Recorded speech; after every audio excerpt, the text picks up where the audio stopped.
નમસ્કાર, આમ જોઈ રહ્યા છો નેશન પ્લસ ન્યૂઝ. હું છું આપની સાથે હેતલ ભગત.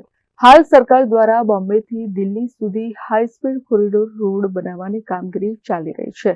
ત્યારે નર્મદા જિલ્લામાં સ્થિત વિશ્વની સૌથી ઊંચી પ્રતિમા સ્ટેચ્યુ ઓફ યુનિટીને પણ આ હાઈ સ્પીડ કોરિડોર સાથે જોડવામાં આવશે. આ કામગીરી દરમિયાન તિલકવાડા તાલુકાના વીરપુર, રેંગણ, મરશનવાડિયા અને તિલકવાડા ગામના ખેડૂતોની જમીન સંપાદન થવાની છે. આ જમીન સંપાદન નહીં કરવાની માંગ સાથે ખેડૂતો દ્વારા આજે તિલકવાડા મામલતદાર કચેરી ખાતે લેખિતમાં આવેદનપત્ર પાઠવીને ભારે વિરોધ નોંધાવ્યો છે.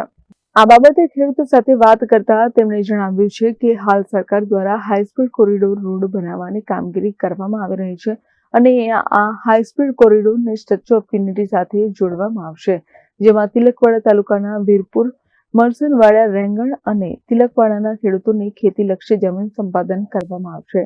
હાલ થોડા સમય પહેલા રેલવે લાઇનની કામગીરીમાં અમારી અડધી જમીન સંપાદન કરવામાં આવી છે.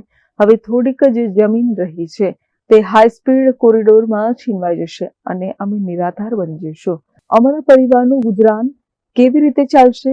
અમે આર્થિક અને માનસિક રીતે ભાંગી પડીશું. એટલે આ જમીન સંપાદન થતી અટકે તેવી માંગ સાથે આજે તિલકવાડા મામલતદાર કચેરી ખાતે લેખિતમાં આવેદનપત્ર પાઠવવા માટે આવ્યા છે અને આ જમીન સંપાદનનો અમે ખેડૂતો સખત વિરોધ કરીએ છીએ તેમ ખેડૂતોએ જણાવ્યું છે. જય જવાન, જય કિસાન, જય જવાન, જય કિસાન. હું બારિયા રમણભાઈ ગોવિંદભાઈ, ગામ કંથરપુરા, મોજે ગામ મરસનની સીમની અંદર મારી જમીન આવેલી છે. પહેલાં મારી જમીન રેલવે પ્રોજેક્ટની અંદર ગયેલી છે. આજે હાઈ કોરિડોરની અંદર આ જમીન સંપાદનમાં લેવામાં આવે છે.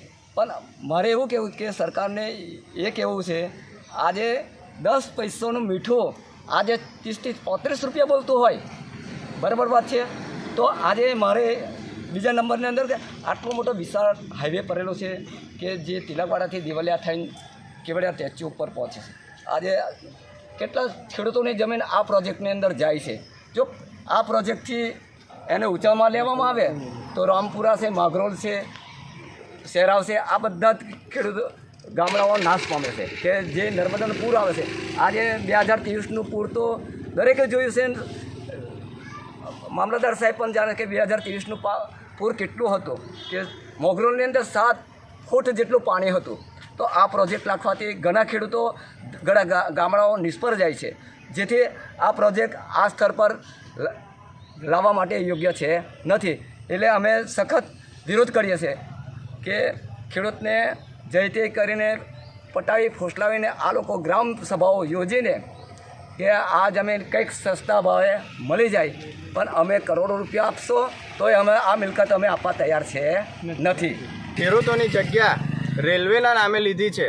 રેલવેમાં જે જગ્યાનો વપરાશ થયો છે એનાથી ડબલ જગ્યા લીધી છે. હવે કોરિડોર હાઈવેના નામે જગ્યા જે લે છે, હવે એમાં અમે સખત શબ્દોમાં અમે વખોડીએ છીએ. અને જો અમારા કોરિડોર રસ્તાની જરૂર નથી, જો આ બળજબરીથી સરકાર તંત્રનો ફાયદો લઈને જો આ જમીન આંટવામાં આવશે તો અમે ગાંધી ચિંધ્યો માર્ગ અપનાવશું. જો અમારી માંગ સ્વીકારવામાં નહીં આવે તો 15 દિવસની અંદર મોટી સંખ્યામાં ખેડૂતો બધા ભેગા થશું અને સ્ટેચ્યુ ઓફ યુનિટી ખાતે અમે આંદોલન કરીશું, ભૂખ હડતાલ પર ઉતરીશું. અમે અમારા જાન અને અમારા પ્રાણ આપવા તૈયાર છે, પણ અમારી જમીનનો 1 ફૂટ જમીન આપવા તૈયાર નથી.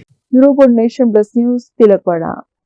સમાચારોના સતત અપડેટ મેળવવા માટે અમારી નેશન પ્લસ ન્યૂઝની યુટ્યુબ ચેનલને સબસ્ક્રાઇબ કરો, બેલ આઇકન દબાવો અને જોડાયેલા રહો ફેસબુક, ઇન્સ્ટાગ્રામ અને ટ્વિટર પર.